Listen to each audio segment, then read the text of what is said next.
C'est-à-dire que je suis né le 1er mai 2008, le jour de l'Ascension, qui était ma rencontre avec le Seigneur vers 17h. Je vais vous expliquer comment je suis arrivé à ce jour de l'Ascension 2008, qui a vraiment été pour moi une renaissance. Donc je viens du nord de la France, je suis né dans une famille catholique, pratiquante. J'étais scout, élevé au collège du Sacré-Cœur de Tourcoing, donc bien entouré. Et enfant, j'ai souvenir d'avoir eu une belle foi, une vraie relation au Seigneur, avec même peut-être envisager un jour de dire mais pourquoi pas prêtre, voilà, vers 19 ans par là. Et puis dans les valeurs aussi dans lesquelles j'étais élevé, il y avait beaucoup la valeur travail, la valeur voilà, il faut compter sur toi, il faut bien travailler à l'école, puis être courageux, te lever tôt, enfin, voilà, genre de... Ce que j'ai fait, et du coup je me suis retrouvé à Lille à faire des études d'ingénieur qui se sont bien passées. Je suis parti à Paris, travailler dans une grande multinationale, qui s'est bien passé, j'ai investi de plus en plus de temps, d'énergie là-dedans. Je me suis marié avec Bénédicte, que j'avais rencontré à 14 ans quand j'étais en seconde au collège, et avec qui on s'embrassait dès que le prof avait retourné. C'était sympa. On avait 4 enfants, on s'est marié à l'église. Nos enfants sont baptisés, on est parti aux États-Unis. Je travaillais comme scientifique dans un labo au moment où le web a été inventé, il y a un peu plus de 20 ans. C'était ma passion parce que voilà, avec un esprit un petit peu d'ingénieur, etc. Et en rentrant en France quelques années plus tard, j'ai rejoint une start-up de l'internet qui s'appelait Quelcoup. Je suis venu m'installer ici à Grenoble parce que l'origine de la start-up était ici. Donc des gens de l'INRIA et de Bulle ici à Grenoble, ça c'était au début des années 2000. Et là je me suis mis encore une fois à mettre une énergie, une force, une quantité de travail assez impressionnante. On était une espèce d'équipe avec une émulation entre nous, on visait une espèce de réussite. Et ça fonctionnait bien. C'est-à-dire que au plus je travaillais, plus ça fonctionnait, quoi. Donc, voilà. Avec beaucoup de chance aussi. J'ai fait beaucoup de belles rencontres professionnelles, des profs super qui m'ont appris des tas de choses. Vraiment un truc qui se passe bien, quoi, voilà. À côté de ça, et en parallèle, un certain nombre de difficultés de la vie, peut-être le divorce des parents, qui est très très dur quand on est un enfant. Je me rappelle avoir prié, avoir pleuré, avoir dit au Seigneur, mais comment tu peux laisser faire ça, quoi. Enfin, et du coup, progressivement, une espèce d'éloignement de la foi quand même. C'est-à-dire qu'au plus les choses réussissaient bien dans la vie et ça roulait un petit peu tout seul, familialement, professionnellement, etc. J'ai pas eu d'épreuves difficiles. Et au plus finalement, j'oubliais le Seigneur. J'allais peu à la messe. Puis le Seigneur était devenu une espèce de voilà, une force transcendantale là-haut qui existe, mais on ne sait pas trop bien qui que quoi. L'évangile, oui, c'est voilà, symboliquement l'amour. L'Eucharistie, de moins en moins. Faut-il vraiment des prêtres qui vont voilà, le dimanche mettre une robe blanche pour aller faire des espèces de spectacles comme ça? Il n'y a pas besoin de ça, c'est vrai, ça c'est vraiment pour faire croire aux gens, mais je m'étais éloigné de l'église progressivement. Cette réussite professionnelle m'a amené en 2004, avec les collègues de Quelcou, à revendre Quelcou à une très grosse société américaine qui est Yahoo, avec une énorme quantité d'argent à la clé. On a vendu ça à près de 500 millions d'euros, je ne sais pas si on ne peut pas réaliser, qui a en grande partie été dans la poche des financiers qui étaient derrière le projet, mais on s'est retrouvé, enfin la dizaine ou la quinzaine de personnes vraiment qui avaient été très actives au sein de ça, on s'est quand même retrouvé avec une quantité d'argent phénoménale. Voilà. À cette époque-là, j'étais vice-président de Yahoo en Europe, donc tout le temps dans les avions, à Londres, à Paris, ici, aux États-Unis, dans les hôtels, je voyais plus beaucoup ma famille. Alors c'est une très belle vie pour un ingénieur qui adore Internet, de se retrouver vice-président de Yahoo pour s'occuper de son ingénierie, c'est vraiment le job de rêve. J'ai gagné l'argent, tout allait bien, quoi. Et puis un jour, en 2006, j'étais en réunion à Londres, et j'envoie un SMS à ma femme en me disant j'en ai marre, j'arrête. C'est-à-dire qu'il n'y a pas de sens dans ma vie, je ne comprends pas ce que je fais là. Ok, je suis en train de faire un tas de choses, je suis pris dans l'activité comme ça, etc. Mais à quoi ça sert tout ça? J'ai tout arrêté, ça n'a pas suffi, c'est-à-dire que pendant ces 2 ans où j'ai arrêté de travailler, je me suis remis à faire un tas de choses, du sport, aider des jeunes entrepreneurs qui se sont lancés dans l'internet, les aider à investir de l'argent avec eux pour qu'ils réussissent, etc. Et puis je me suis retrouvé de nouveau, pris dans une boucle comme ça, une espèce de spirale d'activité un peu folle. Et puis, toujours sans savoir où j'étais, quoi, et sans comprendre le sens de mon activité. Et en mars 2008, j'ai vraiment eu un moment, ce que je comprends maintenant comme étant un appel, mais ce que je n'ai pas perçu à l'époque, en disant, mais il y a vraiment quelque chose qui n'a pas de sens dans ta vie. Pourquoi tu fais tout ça? C'est quoi le but? Et je suis rentré à la maison en disant à Bénédicte, écoute, ça va pas. Je me suis remis dans mon ancien activisme en fait, professionnel, là, sans trop le vouloir. J'ai besoin de faire le point. Je vais partir à Saint-Jacques-de-Compostelle. Alors je ne savais pas où c'était, donc il fallait que je regarde une carte. Alors, en fait, bon, j'ai regardé sur Google. Et elle me dit, mais pourquoi tu veux partir? T'es pas bien ici, etc. Je dis, si, mais enfin, il y a un truc, il y a une femme dans ta vie. Je dis, non. Tu pars seul? Oui. Tu vas revenir? Oui, j'espère. Tu pars quand? Dès que possible. Donc, bon, elle est super, elle m'a laissé faire. Donc je suis parti 1 mois après, de chez moi, un jour, un mardi après-midi, il pleuvait. Et au bout de 3 jours, je me suis fait une tendinite, j'avais emmené plein de bouquins. En fait, j'avais emmené plein de livres de prière, donc quelque part, je devais sentir qu'il fallait que j'aille me reconnecter au Seigneur, quoi. Donc j'avais chargé mon livre avec des livres, ce qui est une erreur, il ne faut pas faire ça.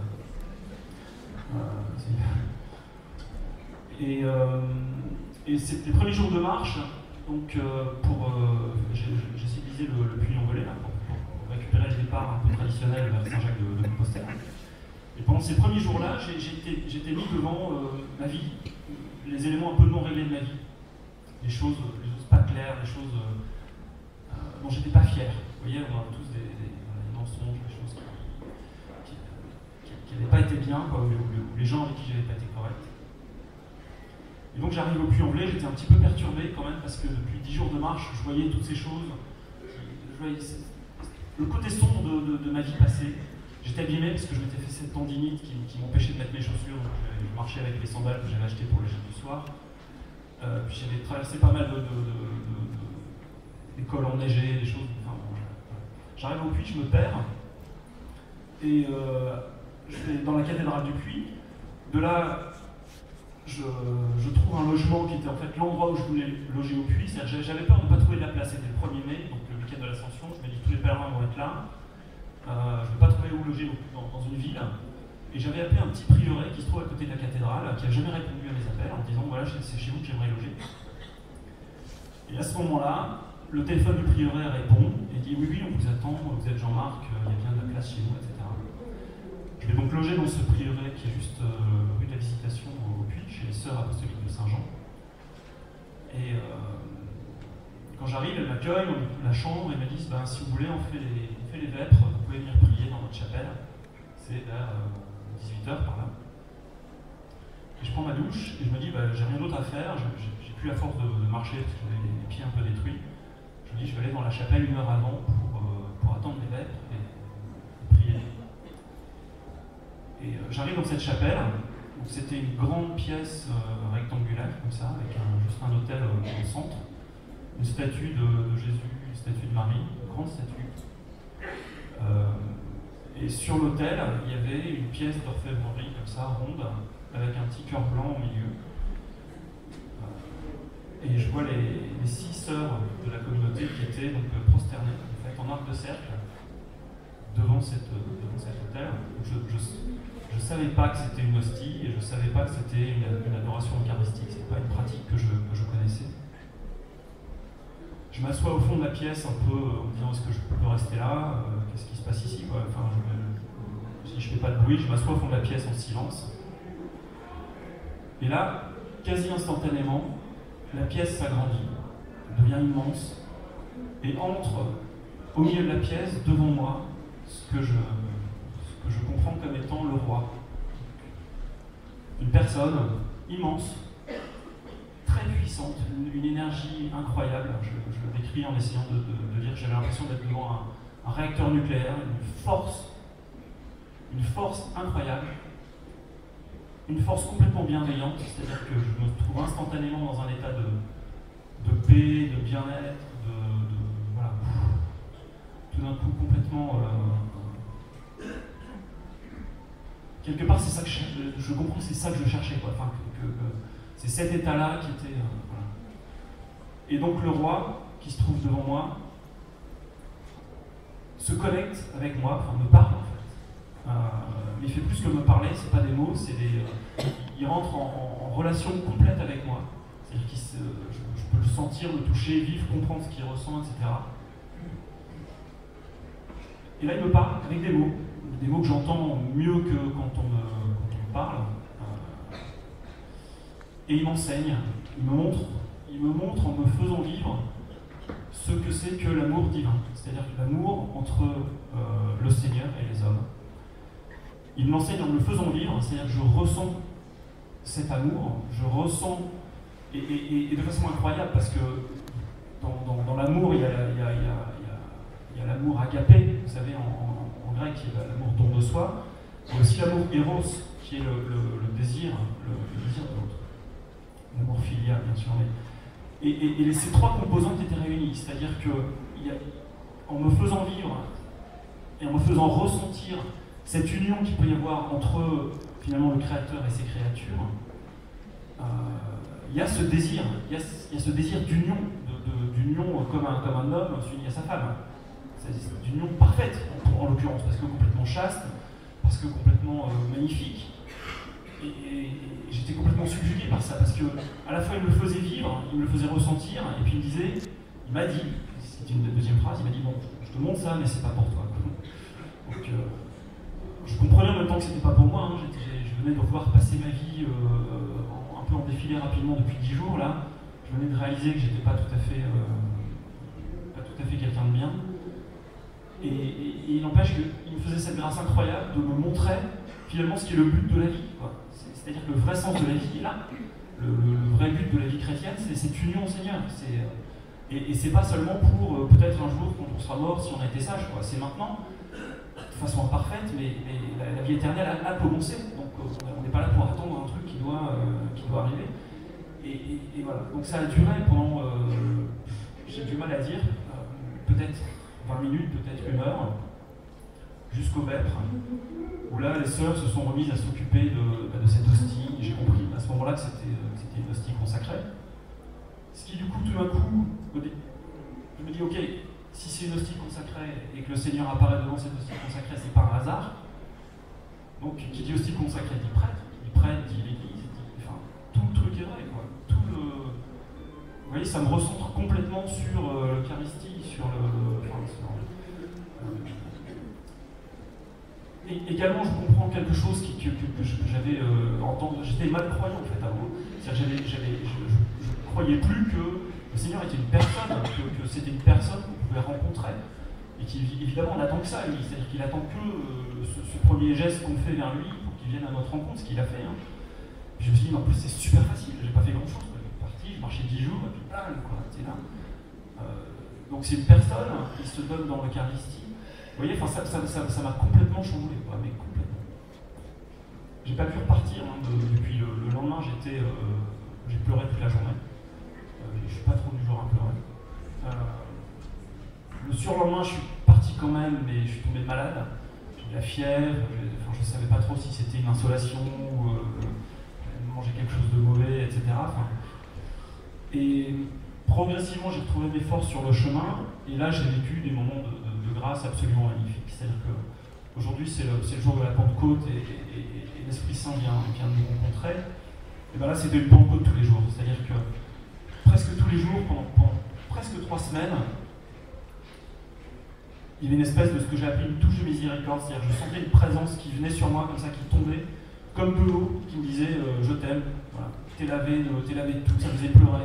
C'est-à-dire qu'il y avait une espèce voilà, une douche de quelque chose qui me dit mais t'inquiète pas, tout ce que t'as fait de pas bien, t'inquiète pas, et je t'aime.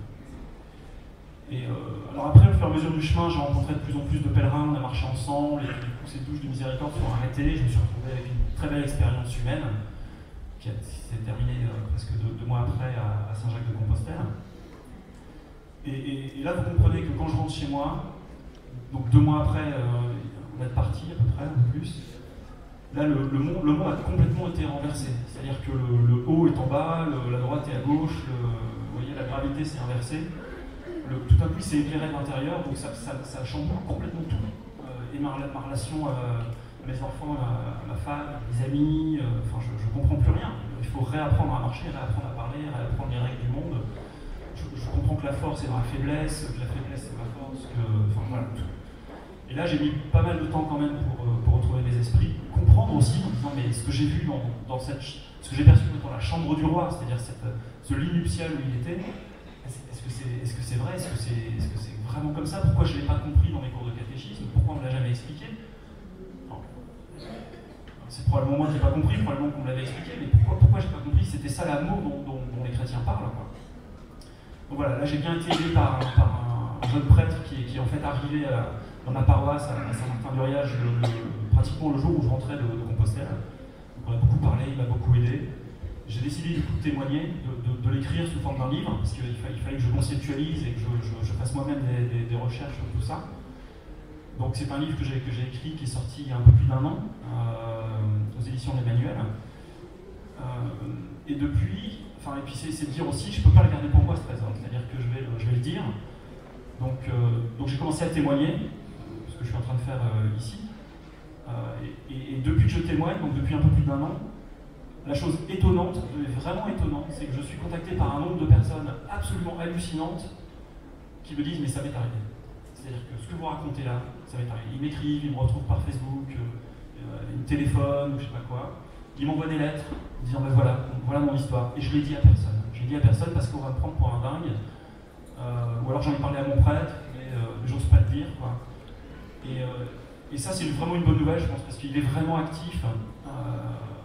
Il est vraiment en train de retourner beaucoup de monde, je pense. Donc pour moi c'est un fruit, c'est très, ça fait du bien, quoi, parce que au début j'avais un peu peur en disant mais quand même est-ce que je vais passer pour un dingue, quoi.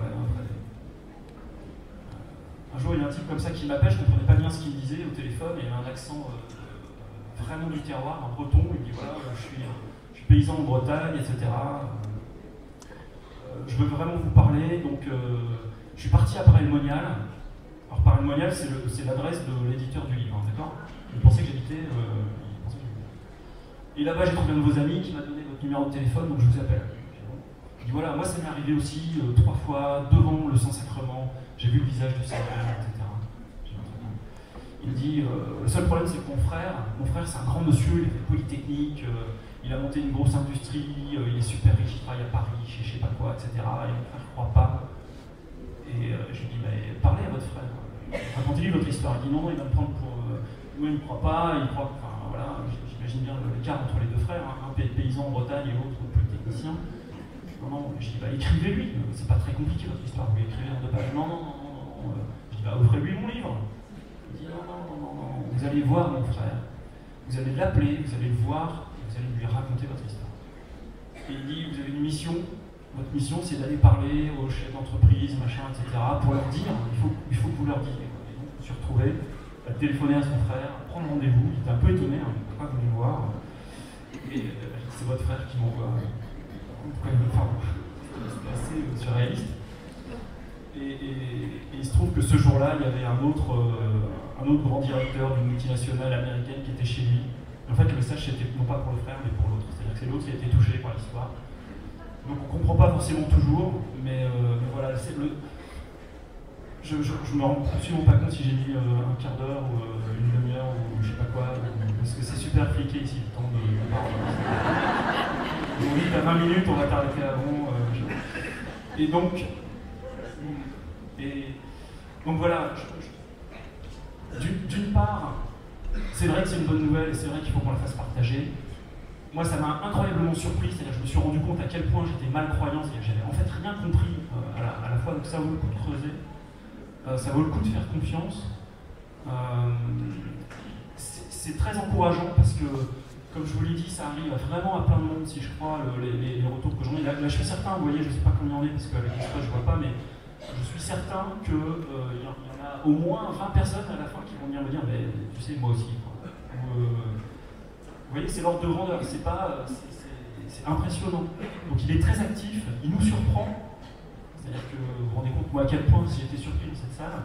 Et la transformation qu'il mène dans la vie, elle est vraiment radicale. C'est-à-dire qu'une fois qu'on a compris, qu'on accepte de se donner à lui, la vie change du tout au tout. C'est un vrai renversement.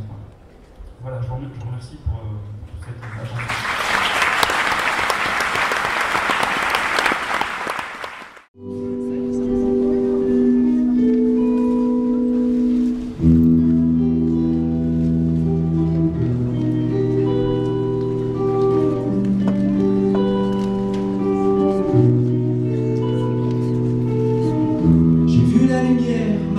Derrière eux, vu la poussière petit dans leurs cheveux, leurs pieds si nus dans le sable et leur vie cachée dans leur